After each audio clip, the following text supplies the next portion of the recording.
देखिए, पाकिस्तान का जो 57,000 का रिकॉर्ड हम लोग को बताया गया, तो उस दिन मैंने तय कर लिया कि 57,000 का रिकॉर्ड हम लोग तोड़ के लाखों की संख्या में पहुंचाएंगे। और वहां मुझे लगता है कि 1.5 लाख से ऊपर लोग पहुंचे हैं। इसमें कि माननीय नित्यानंद जी हमारे नेता हैं और बड़े भाई के रूप में हैं, और बिहार के लिए जितना वो सोचते हैं, वो एक बड़ा सोच है उनका सोच है बिहार के लिए। बिहार को वो आगे ले जाना चाहते हैं और देश के टॉप पटल पर ले जाना चाहते हैं।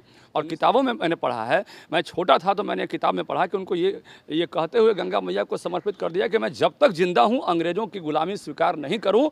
अमित शाह का बिहार में भव्य स्वागत और एक जो कीर्तिमान है वो हिंदुस्तान ने बनाई। हजारों की संख्या में जो भारतीय तिरंगा था वो लहरा रहा था और भोजपुर की धरती पर अमित शाह का जो कार्यक्रम है वो सफल रहा। कई चेहरे जो हैं इस कार्यक्रम को लेकर चर्चा में रहे हैं, तो वहीं दूसरी तरफ अपने पार्टी के बड़े नेता को किस तरीके से प्रोजेक्ट किया जाए, जो कार्यक्रम है पार्टी का उसको कैसे भव्य बनाया जाए, इसको लेकर कई जो चेहरे हैं वो बिहाइंड द कैमरा काम कर रहे थे। उनमें से हमारे एक चेहरा जो हैं हमारे साथ मौजूद हैं, जीवन कुमार, संगठन में काम कर रहे हैं। इनसे जानना जरूरी है कि कितना बड़ा जो चैलेंज था जीवन जी रहा उस दिन। देखिए, चैलेंज तो निश्चित रूप से एक बड़ा चैलेंज था, क्योंकि एक बड़ा कार्यक्रम था वहाँ पे। माननीय अमित शाह जी बिहार की धरती पे आ रहे थे, जगदीशपुर की पावन धरती पे, जहाँ बाबू वीर कुंवर सिंह का जन्म हुआ था।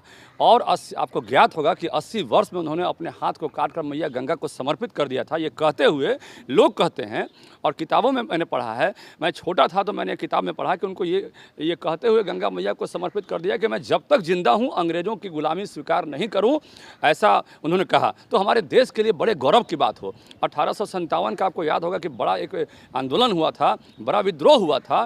तो जो लेफ्टिस्ट पार्टियां थी और कम्युनिस्ट पार्टियां थी वो सिपाही विद्रोह का नाम दे रहे थे, लेकिन सच्चाई ये था कि वीर सावरकर जैसे लोग स्वतंत्रता संग्राम की ये पहली शुरुआत है। और उन्होंने ये कहा था, और उस 1857 की क्रांति में मंगल पांडे का बड़ा नाम था और उसी क्रांति में इनका भी बड़ा नाम आया था। तो बहुत सारी बातें इतिहास के पन्नों में कम करके अंकित किया गया। हम लोग को इसका बड़ा तकलीफ था। और जैसे ही माननीय नित्यानंद जी हमारे मंत्री, गृह राज्य मंत्री ने बिहटा में प्रोग्राम किया और उन्होंने कहा कि इस तरह का हम लोग कार्यक्रम करने जा रहे हैं और उनके सम्मान में तिरंगा यात्रा के साथ यहाँ से हम लोग चलेंगे और तिरंगा के साथ उनका सम्मान करेंगे, लाखों लाख की संख्या में हम लोग जुटेंगे और आप लोग कमर कस लीजिए। तो हम लोग उस वक्त तय कर लिए कि माननीय नित्यानंद जी का आदेश हो चुका है, तो हम लोग ये तय कर लिए कि हम लोग चलेंगे और इस कार्यक्रम को सफल बनाने के लिए पूरी जी तोड़ मेहनत किए। आपको ज्ञात हो कि हम लोगों ने कार्यक्रम में हमें टारगेट मिला था कि 1000, लेकिन हमने कहा कि ये हमारे लिए संख्या कम है, तो 1500 से बढ़ते बढ़ते 3000 से ऊपर की संख्या हमारे द्वारा वहाँ पर ले जाया गया। 560 गाड़ियों के काफिले के साथ हम वहाँ पे गए। वहाँ पे 4-5 किलोमीटर लंबी रैली के रूप में दिख रहा था वो। बड़ा अच्छा दृश्य था। और जब हम लोगों के पास आमंत्रण करने गए तो लोग भी बड़ा उत्साहित थे। लोग जब उनके बारे में सुन रहे थे तो उनको ये महसूस हो रहा था कि हमारी धरती के बाबू वीर कुंवर सिंह का सम्मान किया जाना है। चूँकि बाबू वीर कुंवर सिंह का लगाव बिहटा, पटना, मनेर, शाहाबाद की धरती से रहा है और पूरा देश उनको जानता है, तो बड़ा सम्मानपूर्वक हमारे निमंत्रण कार्ड को स्वीकार कर रहे थे। मैंने कई NGO को, कई जत्थों को, कई छोटे बड़े ग्रामीण महिलाओं बहनों को ये जब निमंत्रण कार्ड दिया तो बड़ा खुशीपूर्वक वो स्वीकार कर रहे थे और हमारी संख्या इसलिए काफ़ी बढ़ गई। पहले हम लोग का टारगेट था कि 1000, लेकिन बाद में 3000 से ऊपर की संख्या गई। 560 गाड़ियों का काफिला हमारे साथ बिहटा से निकला, कोइलवर से निकला और बिहटा से आगे बढ़ते हुए हम लोग वहाँ से जगदीशपुर गए। जो बड़ी संख्या की आप बात कर रहे हैं, बड़ा महत्वपूर्ण हो जाता है संगठन का। कई लोग कहते हैं नया चेहरा। आप लोग कितने साल से संगठन में लगे हुए हैं जो इतनी मजबूती दिलाए इस कार्यक्रम में? देखिए, ये नया चेहरा जो लोग जानते हैं वो पूरी तरह से नहीं जानते हैं कि नया चेहरा है। आपको याद होगा कि आडवाणी जी की जब अंतिम यात्रा बिहार में हो रही थी तो हमारे माननीय संगठन मंत्री उस वक्त जो अभी क्षेत्रीय बिहार झारखंड के दोनों के प्रभारी बन गए हैं, नागेंद्र भाई जी। तो नागेंद्र जी ने कहा था कि इस कार्यक्रम को सफल बनाना है। मिथिलेश तिवारी जी उस वक्त कार्यक्रम के संयोजक थे। तो उस आडवाणी जी के कार्यक्रम को पूरी चर्चा का विषय हम लोगों ने बना दिया। पीतल का बड़ा भव्य तोरण गेट बना कर वहाँ पूरे देश में चर्चा का विषय बनाया। हम लोग डिजाइनर से कमल का फूल पीतल का बनवाए, उनको दिए। रीता आडवाणी थी, माननीय रविशंकर जी थे, माननीय शहनवाज जी थे उस कार्यक्रम में। सब लोगों को ज्ञात है इस बात का। तो ये आज से 18 साल पहले की बात है। तो उस वक्त भी हम लोग कार्यक्रम में पूरी उतनी ही मुस्तैदी से लगे थे जितना मुस्तैदी से आज लगे हैं। तो ये जो लोग कह रहे हैं कि नया चेहरा नहीं है, उनको जानना चाहिए। हजारों ऐसे संगठन के कार्यक्रम में हमने लगे रहते हैं तो इसमें अब विशेष क्या कहें हम। और संघ, चूँकि संघ से हमारा लगाव रहा है, आरएसएस से हमारा लगाव रहा है, शुरू से लगाव रहा है, बचपन से लगाव रहा है। 1992 से लेकर 2002 तक हम लगातार, हमारा जो गांव है, परेव गांव है पटना जिला में, वहाँ 10 साल हमारे गांव में शाखा चली। वहाँ पे हम लोग शाखा वहाँ पे ऑर्गेनाइज करते थे। 10 साल शाखा चला। तो उस वक्त तो बीजेपी की सरकार भी नहीं थी। आज बीजेपी की सरकार है, आज लोग बीजेपी में जाना भी चाहते हैं। उस वक्त एंटी बीजेपी की सरकार थी, लेकिन उस वक्त भी हमारा संगठन में, समाज में और कार्यक्रमों में लगाव था। आपको याद होगा कि 1999 में कारगिल का युद्ध हुआ था और माननीय कैलाशपति जी ने पूरा फंड कलेक्शन का अभियान चलाया था। उस फंड कलेक्शन के अभियान में, उस कार्यक्रम में आरा में ब्रह्मर्षि कॉलेज में 10,000 का हमने वहाँ से चेक बनाकर, डीडी बनाकर उनको दिया। तो आप लगाव था तभी ना दिया। उसके बाद कई कार्यक्रम ऐसे रहे जिसमें हम लोग शामिल हुए। तो ये अब जो लोग कर रहे हैं उसमें हम क्या कहेंगे। लगाव की बात आप कर रहे हैं। कहा जाता है कि जो जीवन कुमार है उनका लगाव नित्यानंद राय से भी है। देखिए, ऐसा है कि माननीय नित्यानंद जी हमारे नेता हैं और बड़े भाई के रूप में हैं, और बिहार के लिए जितना वो सोचते हैं, वो एक बड़ा सोच है उनका सोच है बिहार के लिए। बिहार को वो आगे ले जाना चाहते हैं और देश के टॉप पटल पर ले जाना चाहते हैं।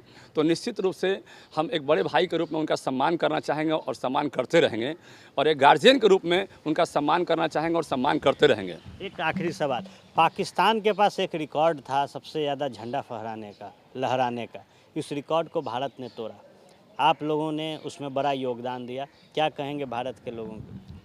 देखिए, पाकिस्तान का जो 57,000 का रिकॉर्ड हम लोग को बताया गया, तो उस दिन मैंने तय कर लिया कि 57,000 का रिकॉर्ड हम लोग तोड़ के लाखों की संख्या में पहुंचाएंगे। और वहां मुझे लगता है कि 1.5 लाख से ऊपर लोग पहुंचे, जिसमें 78,000 समथिंग लोगों का रजिस्ट्रेशन भी हुआ। और पूरे बिहार से हमारे कई साथी फ़ोन किए कि हम लोग, बड़ी गर्मी है, धूप है, जाएंगे तो क्या होगा। हम बोले कि भाई 20,000 लोगों का नाश्ता का व्यवस्था हमने करवाया कोइलवर आरा छपरा मोड़ पर, और 5,000 लोगों का खाना का व्यवस्था करवाया। हम बोले कि खाना पानी के लिए चिंता नहीं है, पानी की व्यवस्था नहीं है, और पानी की लाखों बोतलें हमने जगदीशपुर में भिजवाया वहाँ पे। तो हम लोग बोले कि ये सब टेंशन नहीं लेना है, और ये आसानी से हो गया। हमको नहीं लगता है कि बहुत मेहनत करना पड़ा, और ये आसानी से सारा कार्यक्रम संपन्न हुआ, और हम लोग लाखों की संख्या में वहाँ पे जुटे। और इस गर्मी के तपतपाते सीजन में भी लाखों लोग इस भरोसे पर मतलब वहाँ पहुँचे कि वहाँ किसी भी प्रकार की दिक्कत नहीं होगी। एक तो उत्साह था ही उनके अंदर में, वो उत्साह भी उनका वो काम कर रहा था, क्योंकि बाबू वीर कुंवर सिंह के नाम पे वो लोग जुटना चाहते थे, क्योंकि बिहार की धरती के लिए वो एक बड़ा गौरव में विषय था।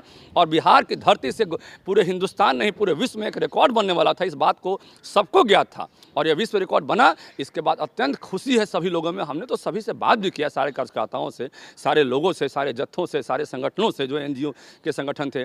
भाई कैसे, अब कैसा लग रहा है आपको? तो सब लोग बड़ा खुश हैं, बड़ी खुशी है उनके अंदर। जी देखिए, तो निश्चित तौर पर एक कीर्तिमान हिंदुस्तान ने बनाया, और जो ताकत लगाई भारतीय जनता पार्टी के तमाम कार्यकर्ताओं ने, संगठन के लोगों ने, उसका असर भोजपुर की धरती में दिखा। और जो असर दिखा उसका आज गुणगान पूरा भारत कर रहा है। बहरहाल, आप सुन रहे थे जीवन कुमार को, जिन्होंने संगठन में रहते हुए एक ऐसे कार्यक्रम को सफल बनाया जिसकी तैयारी भारतीय जनता पार्टी लंबे वक्त से कर रही थी।